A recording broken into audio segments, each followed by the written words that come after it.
Seu coração é terra boa para a palavra de Deus? Amém? Então vamos receber da boa palavra do Senhor nesta noite. Amém.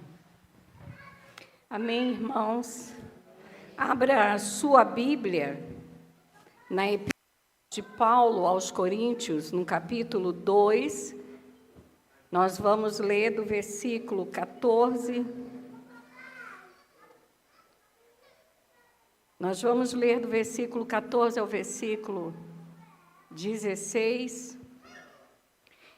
E nessa noite eu quero falar sobre vivendo na dimensão do Espírito Santo. Vai fazer toda a diferença para a sua vida, viver ou não na dimensão do Espírito Santo. Todo crente tem o Espírito Santo, quando ele se converteu. Todo crente se busca com o Espírito Santo. Ele tem o Espírito Santo na sua vida. Mas o Espírito Santo, irmãos, mais do que uma unção, mais do que um derramar, o Espírito Santo, ele foi enviado por Jesus para nos guiar a toda a verdade. E não é fácil ser guiado pela verdade, não é fácil. Não é fácil. E eu vou mostrar para vocês que quando nós nos convertemos e nascemos espiritualmente, porque antes estávamos mortos em nossos delitos e pecados, fica muito mais difícil compreender a vontade de Deus. Então, o Espírito Santo se move numa dimensão espiritual. Ele vai falar conosco numa dimensão espiritual. E é necessário que você seja um crente espiritual. Hoje, aquilo que o apóstolo aos Hebreus diz, que a palavra é como uma espada de 2 gumes, ela vai cortar para todos os lados nessa noite. Então, segura aí na sua cadeira, você que é crente novo, você que é crente velho, você que é crente que está caindo aos pedaços, você que é crente que acha que é crente, mas não é crente coisa nenhuma, a Bíblia, a palavra vai falar com você. Amém? Eu aprendi nessa palavra. Você também vai aprender nessa noite. Amém? Mas todas as vezes que nós estamos falando uma verdade, o espírito da mentira, que age na mente, nas emoções, ele tenta nos enganar, mesmo durante a pregação. Então, eu vou pedir a você que se concentre. As crianças, elas não atrapalham, nenhum pregador se atrapalha com criança. Não se preocupe, mas o adulto me atrapalha. E se eu olho esperando que o adulto se toque. Mas as crianças não me atrapalham, nenhum me atrapalha, até porque Deus me deu 4. Então, criança não me atrapalha. Não me perco na mensagem porque está escrito. Então, se eu olhar com aquele olhar vago para você, eu olho para o texto e eu volto para o que eu queria falar. Não se preocupe com as crianças, eles estão bem de saúde, porque senão não estariam correndo, tá bom? Eles não atrapalham, mas o adulto me atrapalha. Então, pega toda a sua atenção e concentra, porque eu vou tratar com uma verdade que vai mudar a sua vida, e Satanás não quer isso. E eu vou orar nessa noite, para que o principado da mentira e do engano, ele caia por terra.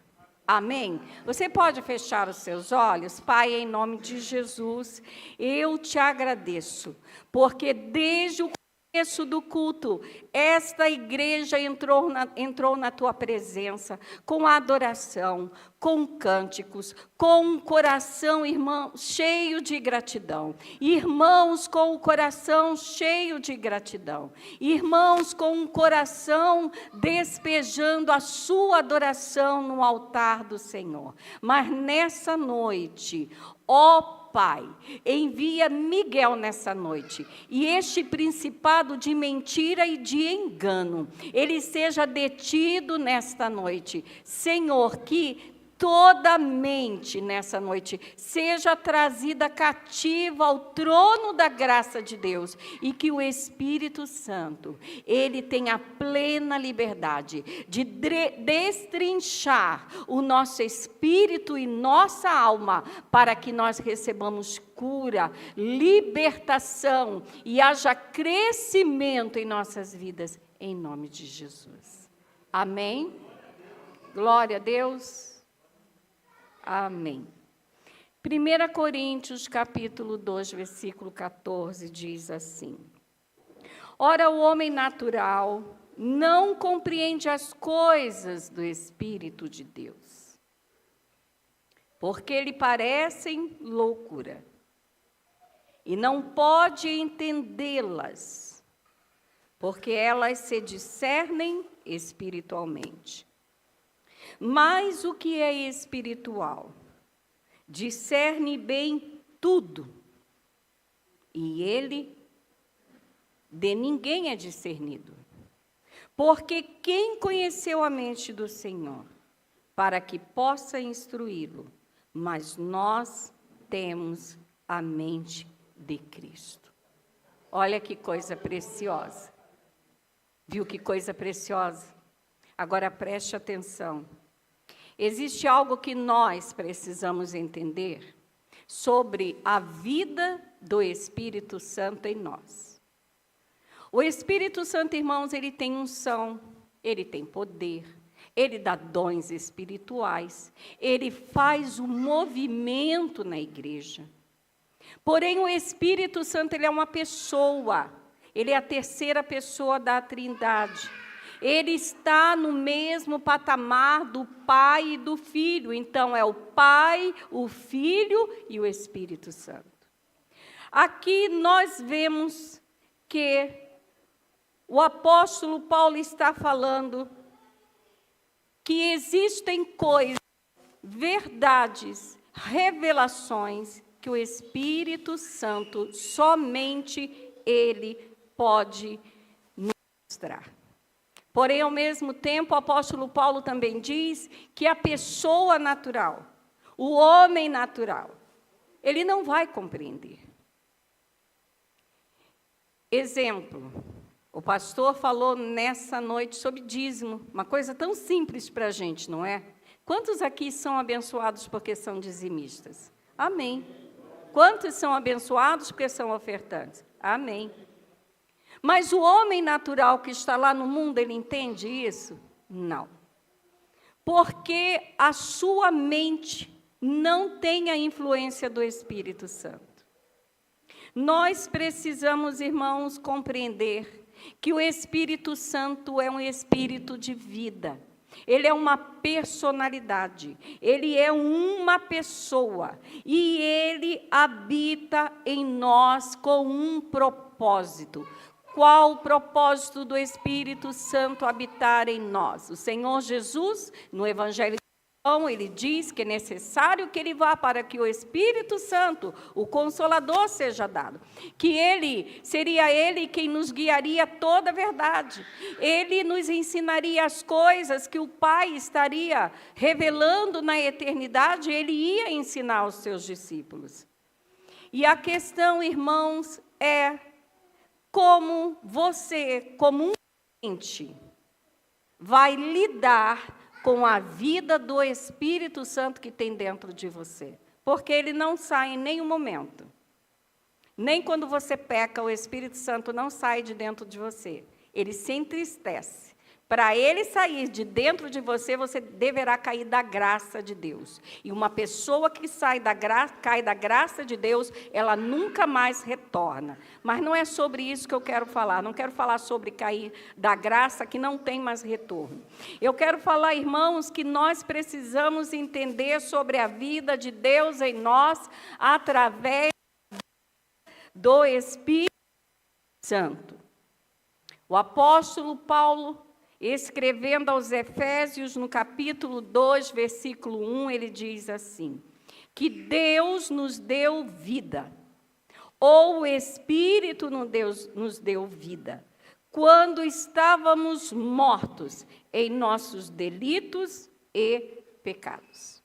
Nenhum ímpio, nenhuma pessoa que está no mundo nesse momento tem vida espiritual, nenhuma delas, assim como nós não tínhamos. Nós éramos dirigidos pela vontade da nossa carne, pelas nossas emoções, por aquilo que nós queríamos fazer.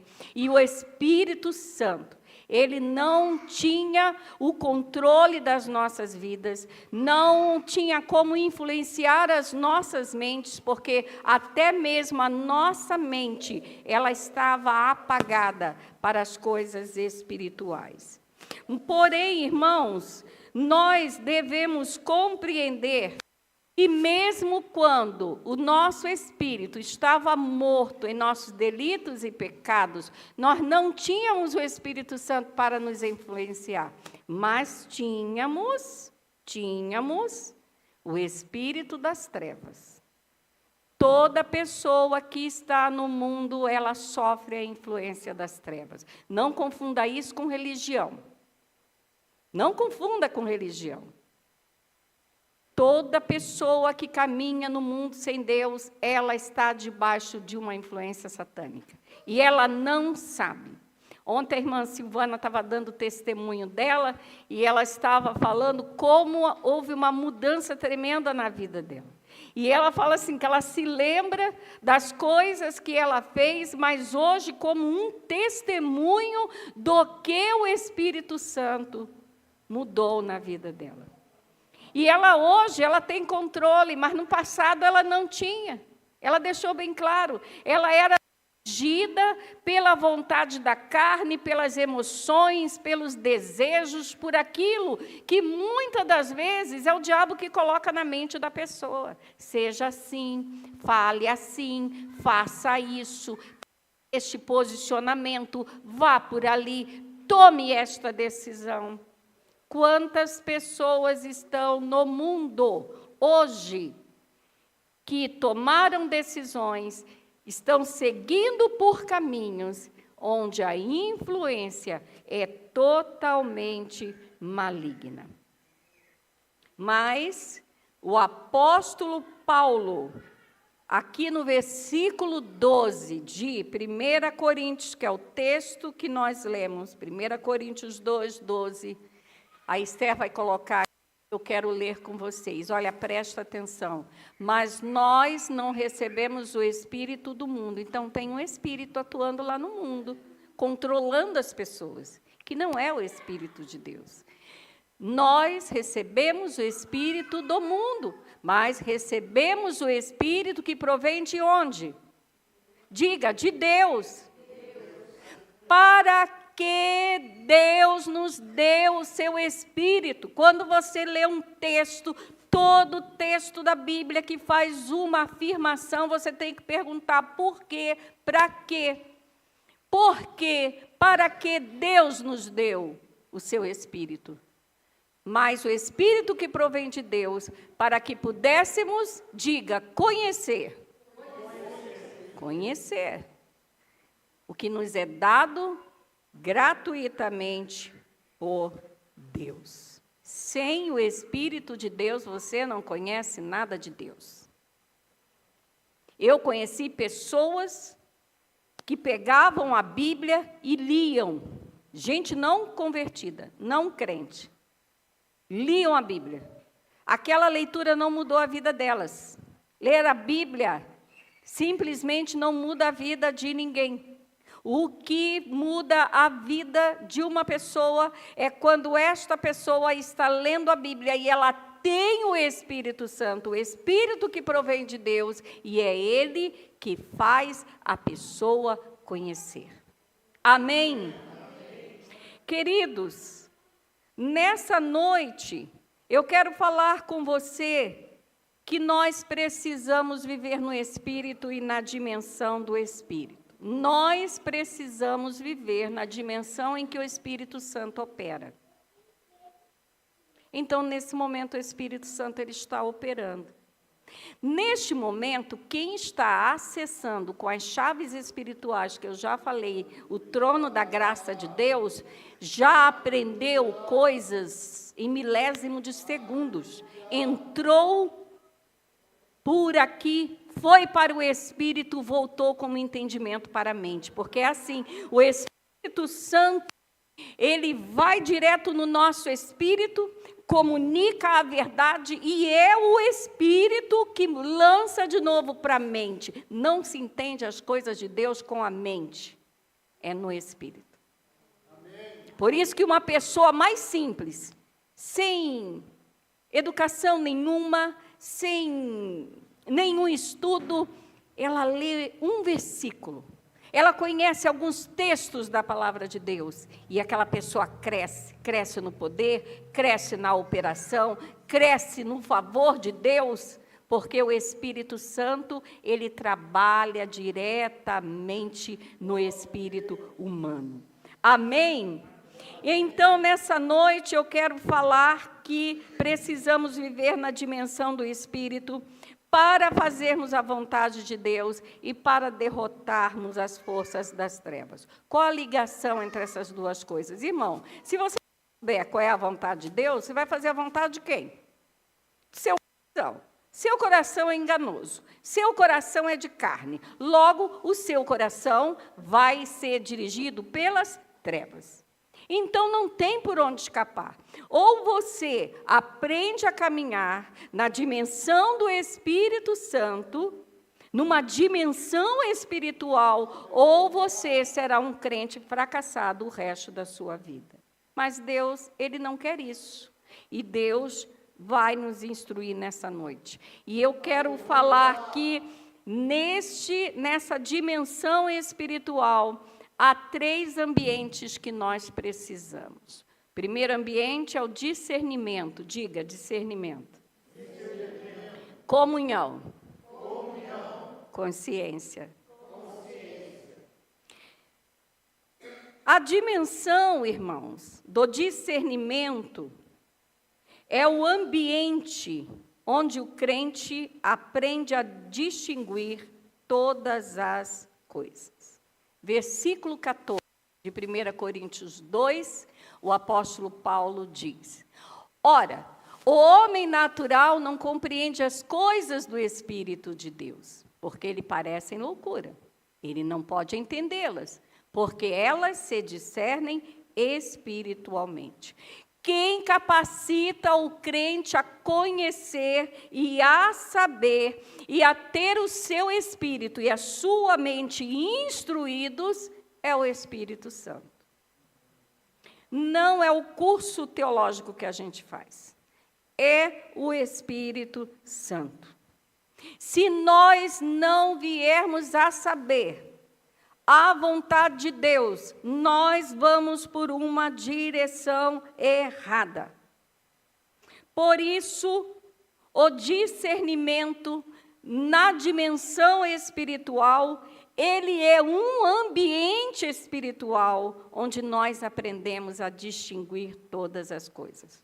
Olha, o problema dos crentes é que eles querem fazer as coisas do jeito deles. E não é desse jeito, irmãos. É o Espírito Santo. Nem mesmo uma igreja, ela pode ser fundada sem a vontade do Espírito Santo. Não foram os apóstolos, depois que Jesus morreu, que os 12 se reuniram, olha, agora Jesus morreu, não tem mais nada para fazer, então vamos abrir a igreja dos apóstolos. Não foi assim, irmãos. E tinha gente culta, tinha Lucas. Lucas era um médico culto na época, formado na melhor universidade da época.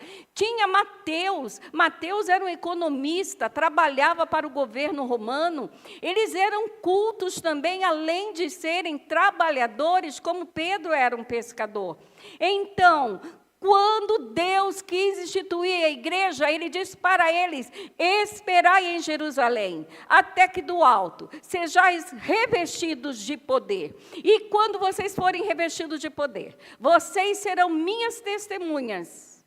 Ele não diz que vocês vão ter um novo coral, vocês vão fazer muitos congressos, vocês vão ter muitas atividades na igreja. Ele nos chamou para testemunhas.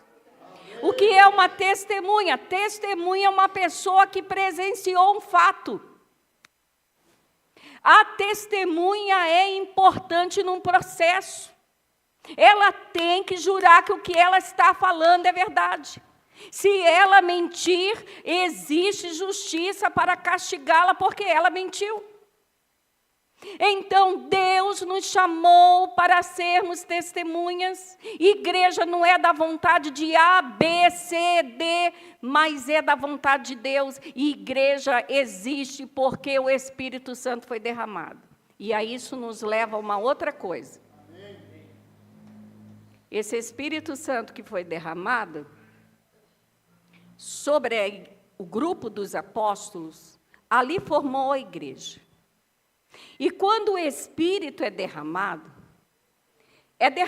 também os dons espirituais, os ministérios para que a igreja pudesse caminhar para fazer a vontade de Deus. Então, aquele pescador chamado Pedro, que não tinha todo o estudo de Lucas, ele se levantou. Você acha isso no livro de Atos, capítulo 2, capítulo 3, capítulo 4. Pedro se levanta, com a sua linguagem de pescador, prega o evangelho aos judeus que estavam ali, explicando desde o Antigo Testamento até o Novo, passando pelos profetas e mostrando o cumprimento de todas as profecias messiânicas na pessoa daquele Cristo que foi ressuscitado. 3.000 almas se convertem. Depois, em outro momento, mesmo Pedro, 5.000 almas se convertem.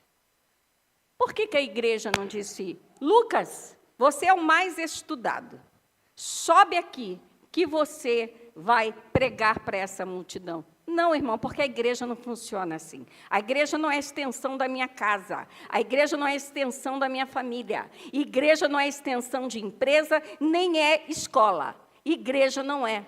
Igreja é o corpo místico, espiritual de Cristo, que se reúne para glorificar o Senhor, para ouvir a voz do Espírito Santo.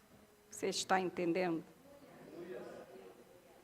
1 Coríntios, capítulo 11. Quem não discerne? A igreja dorme e morre. Você está vendo isso no mundo. Pastores, líderes, que estão misturando igreja com política, igreja com negócio, igreja com empresariado, estão ou não estão? Está tudo morto. Está tudo morto para o Espírito Santo de Deus. É sério, irmãos? Agora preste atenção. O Espírito Santo é Ele quem dá ao crente espiritual aquilo que Deus quer comunicar. A maneira como Deus quer fazer as coisas. Irmão, presta atenção. Na sua casa, eu e a irmã Cristina estávamos conversando de limpeza. Né? Limpeza da casa. E ela falou assim: eu tenho o meu jeito. Mesmo quando eu pago alguém para limpar, não fica do jeito que a gente quer. Né? Imagina tentar cozinhar para ela. Nem tente, porque nunca vai ficar bom.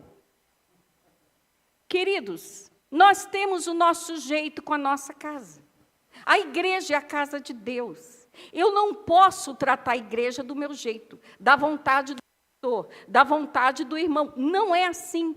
A igreja tem um dono. Esse dono é Deus. E é o Espírito Santo quem administra na igreja ministério, dons, talentos. Eu prego aqui, não é porque eu sou esposa do pastor, é porque eu tenho um dom. E não preciso dizer assim: nossa, como a pastora tem arrogância, como a pastora, ela... Não, irmãos, eu tenho um dom, sim. Eu tenho um dom para pregar. Senão você não me ouviria, senão Eu tenho dom para pregar, irmãos. Deus me deu o ministério da palavra. Eu não sou pastora. Meu ministério e ensino, eu tenho isso muito bem claro dentro de mim e resolvido. Porém, junto com o ministério do ensino, eu tenho o ministério da palavra. Não é porque eu sou professora que eu prego, é porque Deus me deu um dom. E junto com o dom, Ele me deu o ministério. E quem revela essas coisas à igreja, irmãos, é o Espírito Santo de Deus. Quem revela coisas íntimas sobre a maneira como Deus quer dirigir as nossas vidas. É Deus. Lembra de Daniel? Você lembra de Daniel em oração? Lembra que Daniel ficou 21 dias em jejum e em oração? E depois que terminou aquele tempo, as revelações começaram a chegar. Deus descortinou o fim dos tempos para Daniel. Tanto é que quando a gente faz seminário, o livro de Daniel ele tem que ser estudado junto com o livro de Apocalipse. É o único profeta que a gente estuda junto com Apocalipse. A gente não estuda junto com os profetas, que tem uma matéria que é só dos profetas. Pensa ele e estuda ele junto com o Apocalipse, porque o livro de Daniel é o Apocalipse no Velho Testamento. Mas como que Daniel recebeu aquela revelação? Como seria os finais dos tempos? É Daniel que vê os tempos de 7 anos, uma parada no meio, 7 anos, e depois Deus abre a dispensação da igreja e mais 7 anos. É Ele quem vê o período de 3 anos e 3 anos e meio depois, que vai dar os 7 anos, aonde será a manifestação do anticristo. É Ele quem vê isso. Como que Daniel vê isso? Na dimensão do Espírito. Ele não fez lendo para descobrir isso. Ele não foi num congresso para descobrir isso. Ele estava em oração. Deus queria falar algo para Daniel, para entregar o povo daquela época. Deus queria falar algo para Daniel, para entregar a nós nessa noite. Para entregar a igreja que viria no futuro. E foi o Espírito Santo que fez ele saber e entender e discernir. Agora, transfere isso para a sua vida. Até quando você vai andar tateando no escuro? Até quando você vai andar com uma nuvem de fumaça nos seus olhos, te impedindo de enxergar por onde você deve caminhar? Na sua vida pessoal, na sua vida ministerial. Como você, como crente, vai caminhar nesse mundo sem estar numa dimensão espiritual, andando com o Espírito Santo, para aprender a conhecer e a discernir coisas que o psicólogo não vai responder, porque ele é natural. O homem natural entende das coisas de Deus, hã? O psiquiatra também não vai, ele vai te dar remédio e deve dar, porque eu tenho uma frase: se você não resolver os seus problemas, não perturba ninguém, toma remédio e baba, mas não atormenta a vida de ninguém. Já viu gente assim? Não se trata, mas destrói os outros. O Espírito Santo trabalha, irmãos, e o trabalho dele é nos fazer discernir a vontade de Deus para a igreja, no mundo espiritual, para as nossas vidas pessoais. Irmão, um crente não pode viver uma vida tomando lascada. É lascada aqui, é lascada ali. Pare com isso. Deixa eu ensinar uma coisa para você. 2 coisas. Livramento e misericórdia não é bênção. Livramento e misericórdia até o ímpio tem. Crente é para andar em vitória. Diga vitória. Vitória.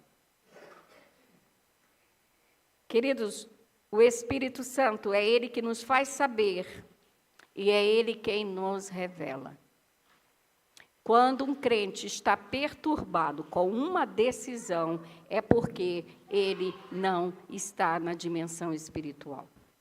Ele não está vivendo a sua vida dirigido pelo Espírito Santo. E eu não estou falando, não estou falando de mover do Espírito, não estou falando de unção, porque a unção do Espírito pode se mover aqui nessa noite, irmão. Pode rodar todas essas cadeiras aqui, Pode. E o crente sair nécio, sair tolo, sair sem conhecimento. Não porque a unção não se moveu, porque não é a função dela.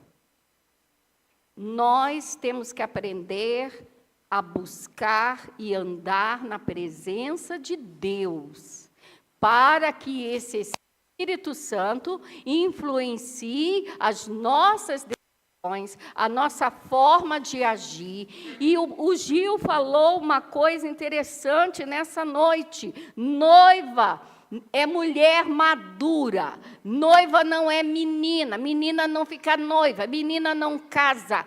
O próprio Senhor Jesus não virá buscar uma menina, Ele virá buscar sua noiva, preparada, trajada, ornamentada para estar nas regiões celestiais com Ele. Amém? Segunda coisa. A segunda dimensão em nosso relacionamento com o Espírito Santo é a dimensão da comunhão. Diga, comunhão. Comunhão. Irmãos, a comunhão na dimensão espiritual é um ambiente de acesso a Deus. Você acredita que tem crente que é cara de pau e acha que ele tem, todas as vezes que ele ora, ele está entrando na presença de Deus? Não está não, irmão, você está muito enganado. Não está não. Entrar na presença de Deus, irmãos, é um acesso que, primeiro, nenhum homem tem direito. O crente só tem esse privilégio por causa de Cristo. O apóstolo aos Hebreus diz que Cristo nos abriu um novo e vivo caminho de acesso ao Pai. Então, comunhão é uma dimensão espiritual onde nós temos acesso a Deus. O versículo 12 diz que recebemos o Espírito que vem de Deus, para que possamos conhecer aquilo que nos foi dado gratuitamente pelo próprio Deus. Irmãos, você acha mesmo que o Espírito Santo vai ficar nos esperando para a gente encontrar um tempinho, uma oportunidade para Ele falar? Queridos, a palavra diz: quem tem ouvido para ouvir, ouça o que o Espírito Santo diz. É nossa responsabilidade buscar ouvi-lo. E Ele não está falando nas praças, irmãos. Ele não está falando no bar, Ele não está falando no nosso trabalho. Ele fala no nosso espírito. E para que Ele possa falar em nosso espírito, nós precisamos ter uma coisa muito simples. Relacionamento. Diga, relacionamento. Comunhão é relacionamento, irmãos.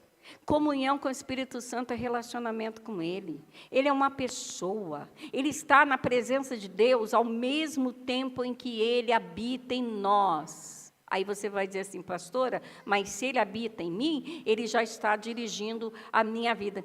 Tá não. Porque Ele não é um demônio. Os demônios é que tomam posse da personalidade e da vontade da pessoa. Por isso a pessoa fica oprimida e possessa. Não. O Espírito Santo nos guia, Ele nos dirige, Ele nos orienta. Queridos, nós precisamos perceber que para que nós conheçamos aquilo que nos foi dado e que está em mistério, que está em oculto, o Espírito Santo precisa nos revelar. E para isso nós temos que ter relacionamento com Ele. Pastora, qual é o problema dos crentes? É que os crentes sabem que eles têm livre arbítrio. Se você está esperando, eu vou falar para você uma frase tola de muito crente. Eu estou orando. Se não for da vontade de Deus, que o Senhor me impeça. Você está nesse nível? Você está esperando o quê? Que quando você estiver atravessando a rua, um carro te atropele e aí você não vai fazer a coisa errada? Ou você não vai por uma direção que não é de Deus? Você está esperando a mula de Balaão? Irmãos, não é desse jeito. Nós precisamos entender que nós temos sim livre-arbítrio, Deus nos deu. Nós temos liberdade para tomar decisões. Nós temos liberdade para ouvir as nossas próprias emoções e para sermos dirigidos pelos nossos próprios pensamentos. Mas é isso que Deus quer? É isso? O que o apóstolo Paulo fala, quando ele escreve sua epístola aos Romanos, ele diz que todos os dias ele se sente como uma ovelha muda indo para o matadouro. Uma ovelha, quando ela sabe que vai ser sacrificada, ela não berra, ela não fica tentando sair do lugar do sacrifício, ela se entrega. É isso que Deus quer de nós. O Espírito Santo, nesse relacionamento que Ele tem com você, Ele espera que você se entregue voluntariamente. Ele não vai ficar numa disputa com a tua vontade. Você está pensando que é como um cabo de guerra, que você fica do lado de cá com seus pensamentos, suas emoções, seus sentimentos, a sua vontade, e o Espírito Santo fica do lado de lá e fazendo força para trazer você para o centro da vontade de Deus. Você está muito enganado. É você quem tem que ceder. É você quem tem que se colocar como uma ovelha no matadouro, no sacrifício, e dizer: Senhor, que não seja feita a minha, mas a tua vontade, assim como Jesus fez. Pai, se possível, passa de mim esse cálice. Mas se não for, que seja feita a tua vontade. Esse é o nível de relacionamento que o Espírito Santo quer ter com você. Ele quer que você ceda. Ele quer que você baixe a guarda com Ele. Ele quer que você pegue seus pensamentos, suas emoções, seus sentimentos, a sua vontade e coloque no altar do Senhor. Que você deixe isso queimar com o fogo do altar e que aí você se torne um servo do Senhor mais dedicado, mais consagrado, maleável, como um barro que está na mão do oleiro e o oleiro vai moldando como ele quer. É isso. Quantos crentes têm dificuldade em ter comunhão com Deus? Irmãos, comunhão com Deus não é comunhão com a igreja. Quantos crentes têm dificuldade em andar na dimensão da comunhão do Espírito? Porque os crentes têm comportamentos que entristecem o Espírito Santo. 3. Eu coloquei 3, tem mais. A rebeldia, a autossuficiência e o pecado. Aí eu me lembrei de Saul. Lembra de Saul? Lembra? Quem que escolheu Saul para rei de Israel? Foi Deus. Ele não pediu. Ele não fez nada. Ele não teve que provar sua força. Foi Deus que escolheu. Mas entrou no coração de Saul o espírito de rebelião, rebeldia. E ele foi rebelde ao profeta Samuel. O profeta Samuel trouxe uma palavra da parte de Deus, que instruía Saul a, quando eles fossem atacar os amalequitas, eles exterminassem com tudo, eles não pegassem absolutamente nada, nem gado, nem ouro, nem prata, nada. Essa foi a instrução que veio da parte de Deus através de Samuel. É interessante porque todo espírito de rebelião, ele vai confrontar o profético. Todo crente rebelde confronta o profético. Todo crente que está em estado de rebelião, ele vai confrontar o profético. Confronta a palavra, diz não é bem assim. É igualzinho o diabo, por isso que é rebelião. Não foi isso que Satanás disse para Eva? Não é bem assim que Deus disse. Não foi isso? Satanás, na serpente, ele agrediu Eva? Não. Ele fala, Deus é feio para Eva? Não. Ele falou, não é bem assim que Deus disse. E entregou para Eva uma outra palavra invertida, modificada, falsificada. E Eva aderiu àquela palavra. O profeta Samuel, ele tinha dado uma palavra, porque quem dirigia o povo de Deus era o profético. O sacerdote, os levitas, tinham a função de fazerem o ofício da adoração, o ofício da leitura da lei, ensinar ao povo através dos escribas que vieram mais tarde. Porém, quem comunicava ao povo, ao rei, as verdades de Deus era o profeta. O ministério profético no Velho Testamento foi colocado para segurar a força e o poder do rei. Nenhum rei no Velho Testamento poderia caminhar sem um profeta. Porque o profeta tinha que dar instruções para as guerras, para os problemas, para as situações, e até para Deus revelar se ele estava ou não se agradando do povo. Em vez disso, o que Samuel fez? Todo crente rebelde à palavra profética, ao ministério profético de uma igreja, sabe o que ele vai fazer? Ele vai fazer a segunda coisa, autossuficiência. Ele é autossuficiente. Em vez de obedecer, Saul foi autossuficiente. Ele poupou o rei. Por que ele poupou o rei? Os amalequitas eram temidos, irmãos. Por que ele poupou o rei? Porque ele queria crescer aos olhos do povo. Ele queria crescer. Apresentar o rei vivo como um troféu de reconhecimento da grandeza dele. Você está vendo? A rebelião levou à autossuficiência.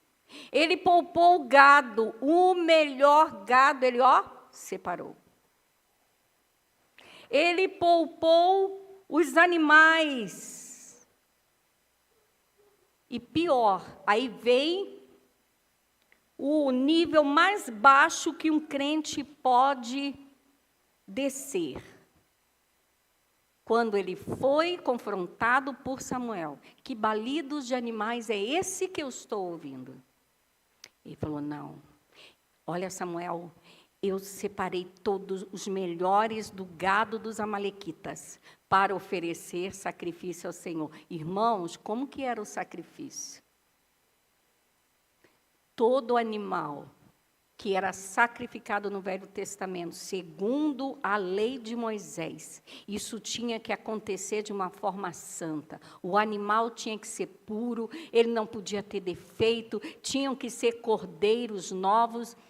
Ele pegou a lei, ele manchou a lei, ele jogou a lei na cara de Deus e disse, eu vou pegar todos esses animais que estavam debaixo, porque o amalequita tinha deuses, tudo que pertencia a eles era consagrado aos deuses. O que Saul disse foi, eu vou pegar todos esse gado que eu separei, vou sacrificar ao Senhor. Olha que abominação. Sabe quando isso acontece na vida de um crente, irmãos? É quando ele perdeu.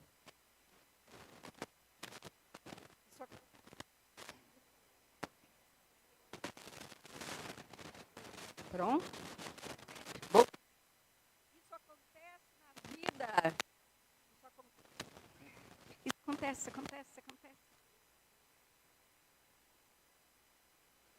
Eu sabia que ia acontecer isso. Agora voltou. Deixa aqui. Se acontecer, eu pego o microfone. Isso acontece na vida de todo crente que já perdeu o temor ao Senhor. Acontece na vida de todo crente que ele confunde a igreja com outro ambiente. Olha, irmão, eu conheço a palavra de Deus. Eu fiz teologia. Eu fiz 2 faculdades de teologia. Eu conheço os textos.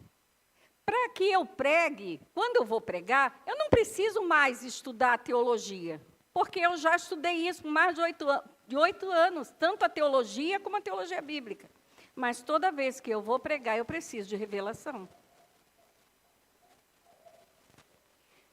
O crente tem esse comportamento de Samuel, irmãos, quando ele já perdeu o temor do Senhor. Ele ofendeu a Deus.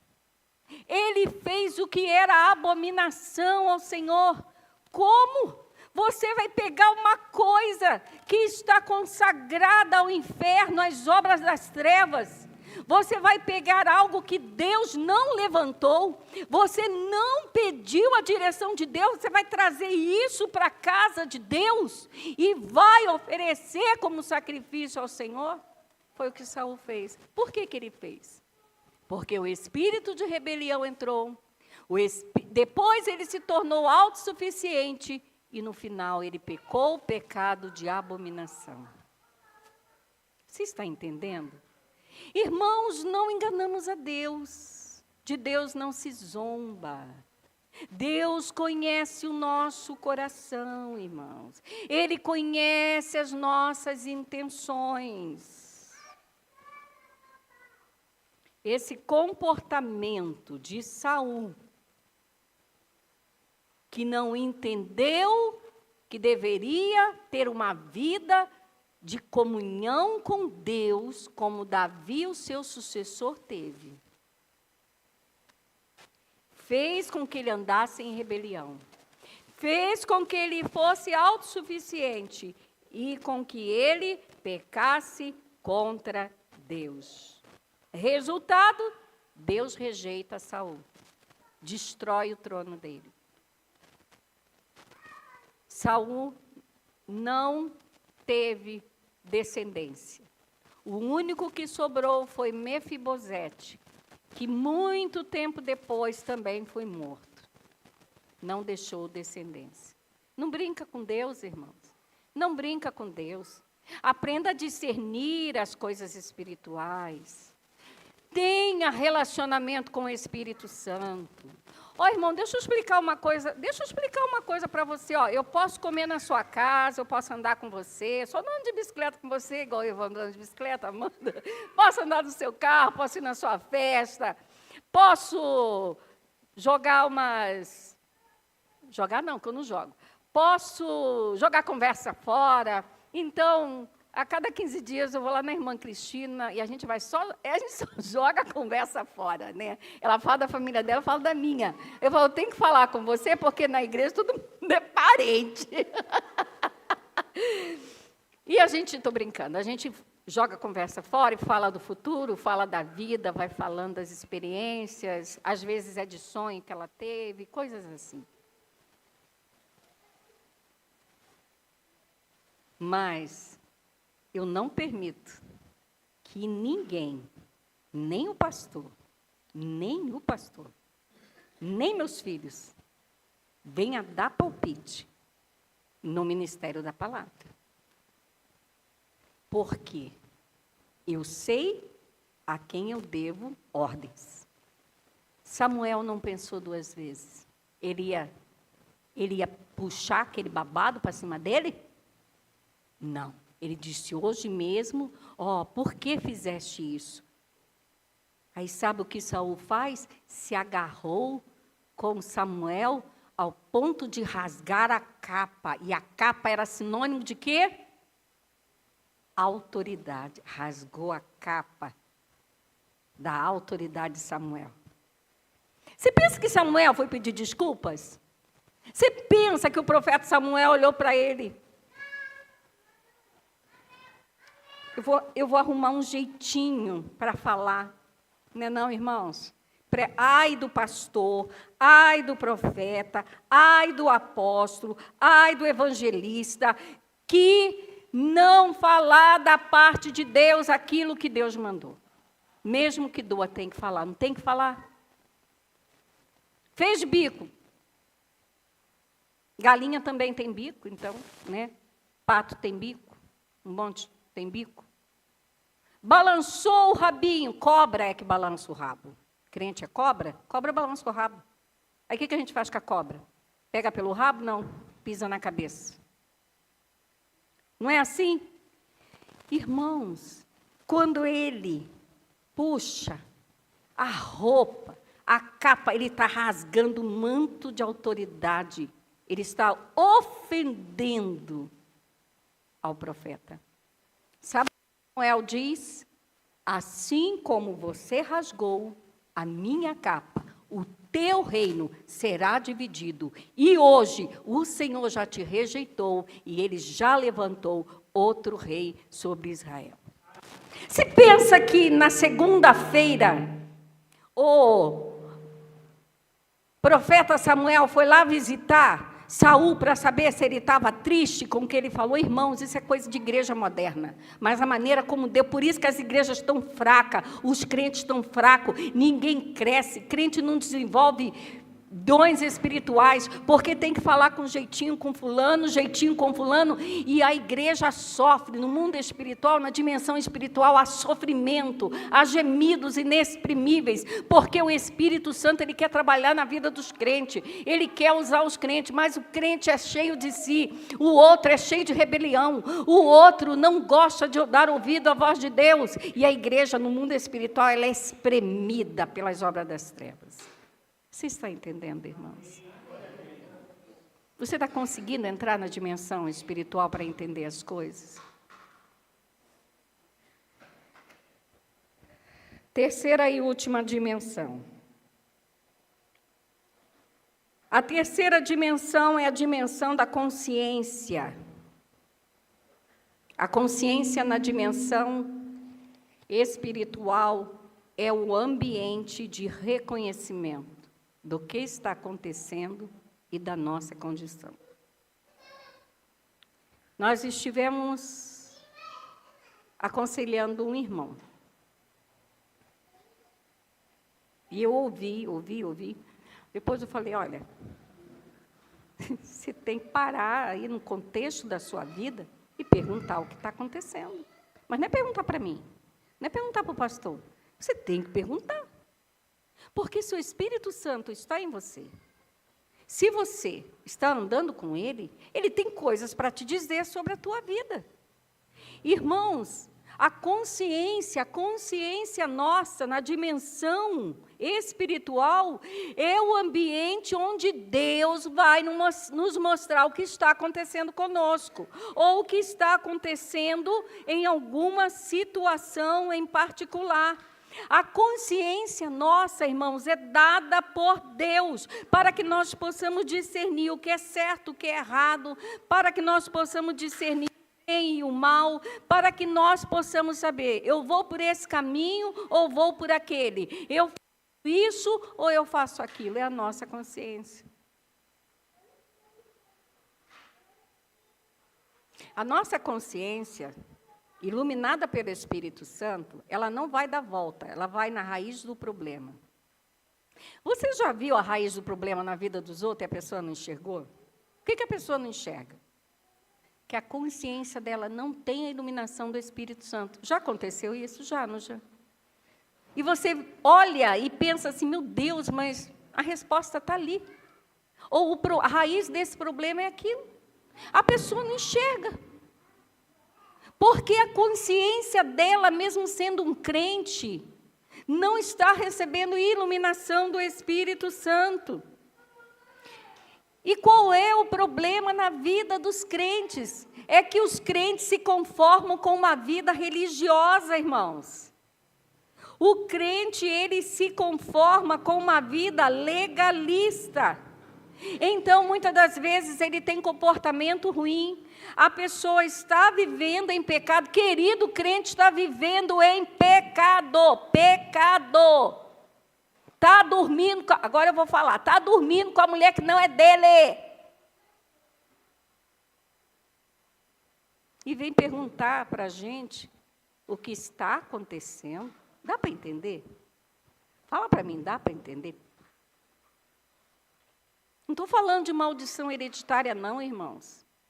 Eu não estou falando de prisões no mundo espiritual, não, que tem que ser revelado pelo Espírito, tem que fazer mapeamento. Não, eu estou falando de coisa palpável, patente aos nossos olhos.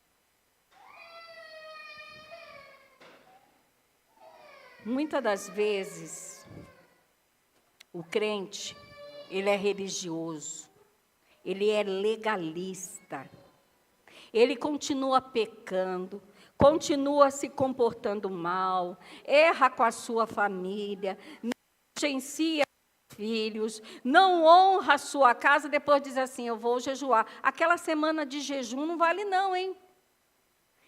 Esther, coloca aí, Isaías 58. Isaías 58. Isaías 58, segura aqui.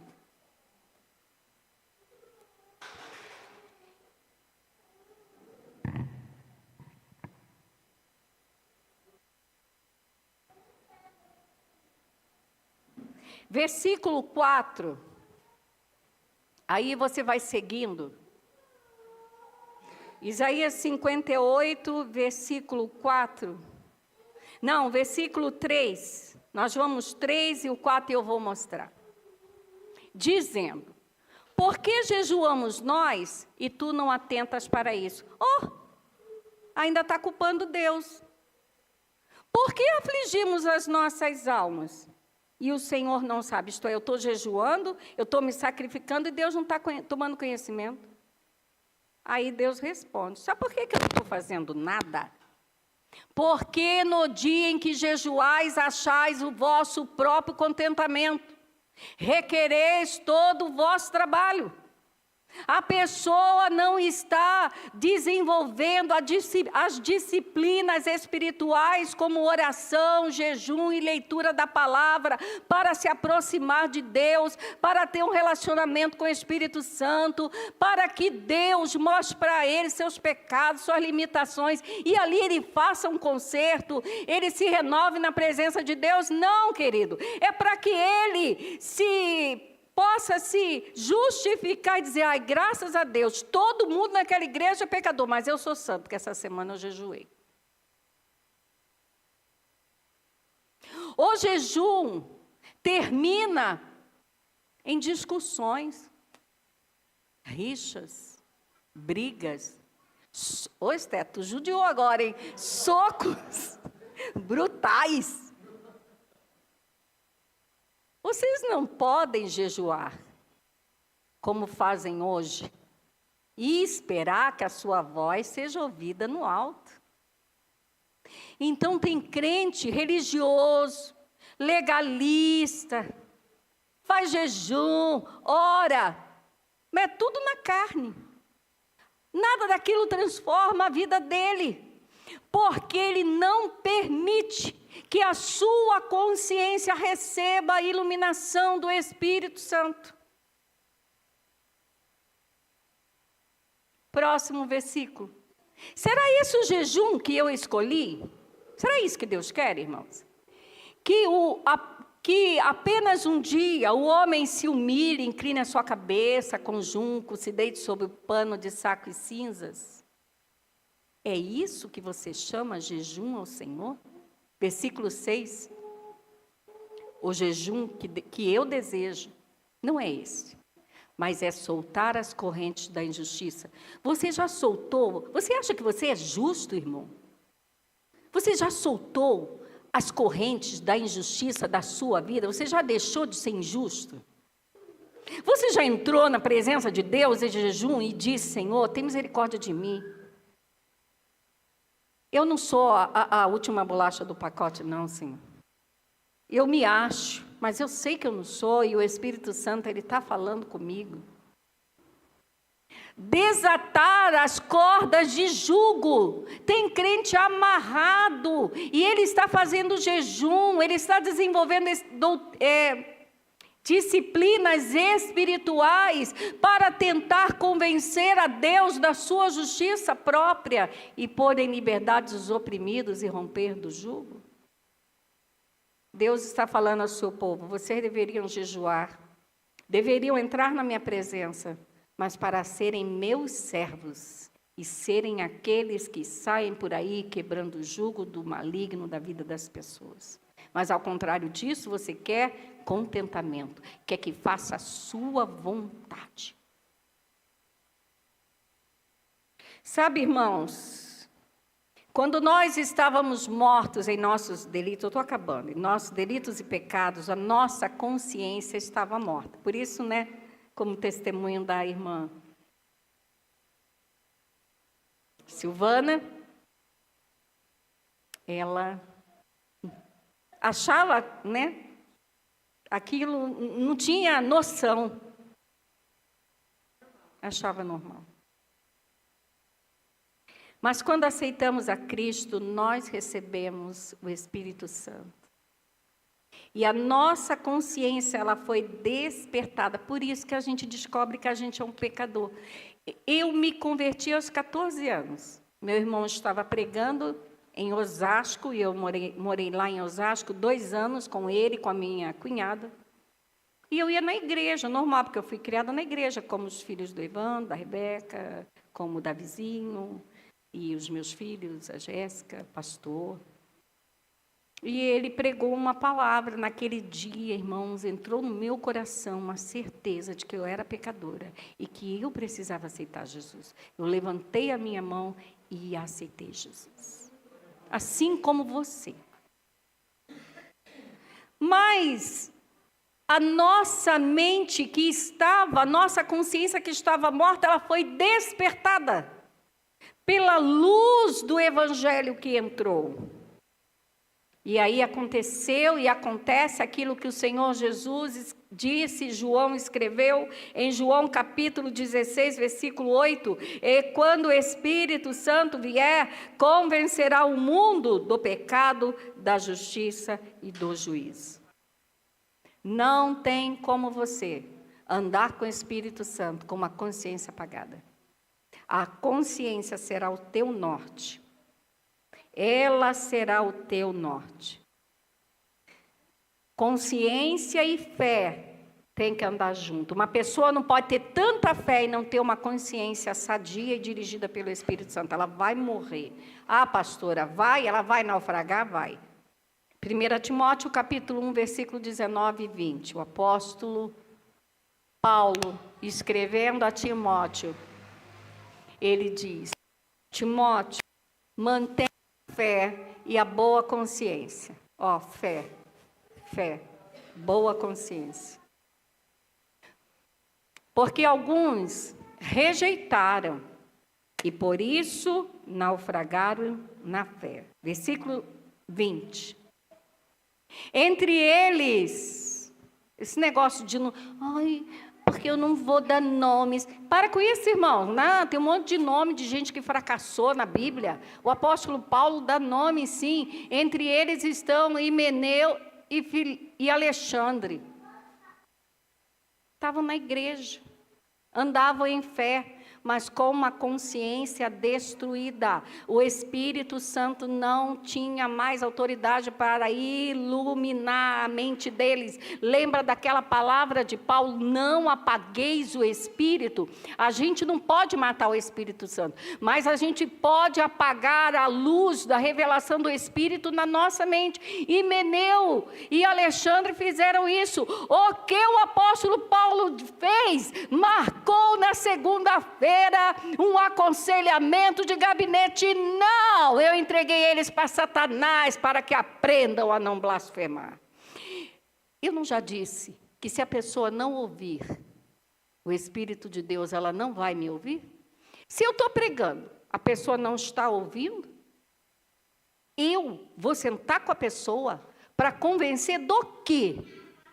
Se a mente dela já está apagada. Quem? Porque não é, irmãos, convencer a fazer uma viagem. Não é convencer a comprar uma roupa nova. Não é isso. É convencer a pessoa da verdade. Se a pessoa não está cedendo à voz do Espírito Santo, e se a luz do Espírito Santo já não está mais iluminando a vida da pessoa, a consciência dela, porque ela já apagou o Espírito Santo na consciência dela, o que o apóstolo Paulo faz? Eu vou entregar ele a Satanás. Ele não fez um ritual, irmãos, espiritualista e ocultista, e colocou os dois lá e sacrificou a Satanás. Ele não fez isso. Ele simplesmente o deixou. Vou ensinar. É isso. Ele deixou. O diabo que te carregue. Vai com Satanás. Ele fez isso. Ele fez isso, irmãos, para que aprendam a não mais blasfemar. Vai entrando em luta que não é tua. Vai entrando em situações que não compete a você. Nem nós, como pastores, podemos fazer isso. Se a pessoa não quer ouvir, irmãos, e eu fico assim, meu radar é assim, eu observo tudo. Eu não observo roupa, sapato, carro, nada disso. Eu observo comportamentos. Eu fico assim... Eu observo, irmãos, e eu vou a Deus e pergunto, Senhor, esse comportamento aqui, coisa estranha, né? Não está batendo, não. Isso aqui, Senhor, revela o oculto escondido. Senhor, levanta esse tapete. Porque se fizer sujeira, o que a gente vai fazer? Nós vamos pegar a água do Espírito Santo e a gente vai lavar. Mas não vamos colocar embaixo do tapete. Você está entendendo, querido? Querido, todos nós precisamos andar na dimensão do Espírito Santo. Precisamos andar em discernimento, precisamos andar em comunhão e precisamos ter uma boa consciência iluminada pelo Espírito Santo. É isso que vai proteger, irmãos. Aí nem o diabo vai poder conosco. Romanos capítulo 5, versículo 2, o apóstolo Paulo diz: por intermédio de quem obtivemos igualmente acesso pela fé a esta graça na qual estamos firmes e nos gloriamos na esperança da glória de Deus. Isto se chama boa consciência. Amém. Você ama Jesus. Você ama Deus. Fique de pé. Você ama o Espírito Santo. Então, tenha um relacionamento com Ele. Tenha comunhão. Olha, irmãos, você querendo ou não, o prejuízo sempre é seu. Aprenda uma coisa, as pessoas pensam assim. O crente, ele pensa assim, que ele vai fazer da vida dele o que ele quiser, que ele vai tomar as decisões, a igreja vai sofrer com isso. Vai não. Faz assim, vai não. Quem vai sofrer é o próprio crente. É o crente.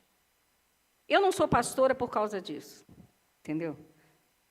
Eu falei isso lá em Araras. depois de um dia de trabalho, dando aula para 2 classes.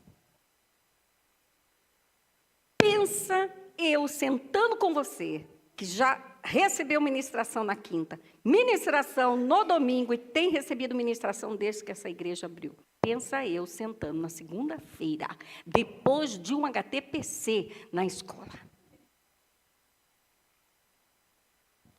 Hã? Não sou pastora. O pastor é que é pastor, entendeu? Eu não. Eu ensino a palavra, né? Como estou fazendo nessa noite. Querido, ande na dimensão do Espírito. Valorize a sua consciência. Não se apoie assim, ó. Ai, pastora, eu senti paz no meu coração. Ih, para com isso. Tem um monte de coisa que dá paz no coração.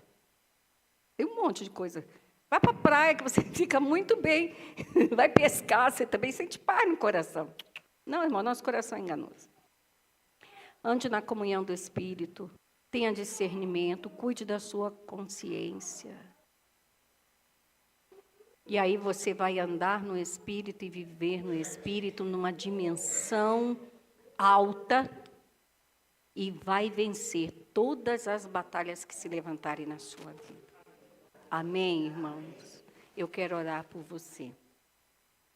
Pai, muito obrigada pela tua palavra.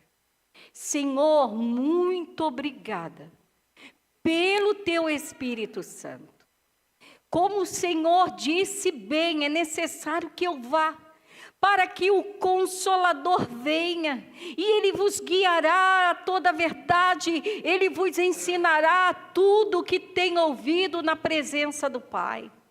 Senhor, nessa noite, quando o Senhor falou de forma particular a cada um de nós, quando a nossa mente abriu de uma forma a compreender mistérios que nós não entendíamos, mas que nessa noite nós recebemos tanta compreensão, tanta sabedoria de Deus, tanta revelação. Ó Deus, nos ajuda. Senhor, e nessa noite, a minha oração é que cada crente, de posse da palavra recebida da parte de Deus, possa vencer as batalhas, possa sair dos problemas que está enfrentando, possa acessar ambientes espirituais, onde portas serão abertas, onde caminhos serão feitos para ele, onde montanhas de problemas, de dificuldades cairão por terra em nome do Senhor Jesus. Senhor, esse meu irmão e essa minha irmã, que tem fracassado em algumas áreas da sua vida, que tem estado confuso, que tem estado perdido, que muitas das vezes tem dado seu coração para que o maligno possa trabalhar. Em nome de Jesus, eu oro por libertação nessa noite. Eu oro para que essa mente, essa consciência seja liberta. Toda fortaleza, todo sofisma das trevas, toda mentira do maligno que foi construída nessa mente, nesse coração, em nome de Jesus, seja quebrado nessa noite. Receba uma mente purificada, receba a mente de Cristo, que a tua consciência seja transformada, seja limpa pelo precioso sangue de Jesus, e que você possa andar em vitória, andar em triunfo em todas as áreas da sua vida, e que o maligno não tenha a oportunidade de te tocar, e que tudo aquilo que se levanta contra você, em nome do Senhor Jesus, caia por terra. Senhor, tu sabes quem são os verdadeiros adoradores.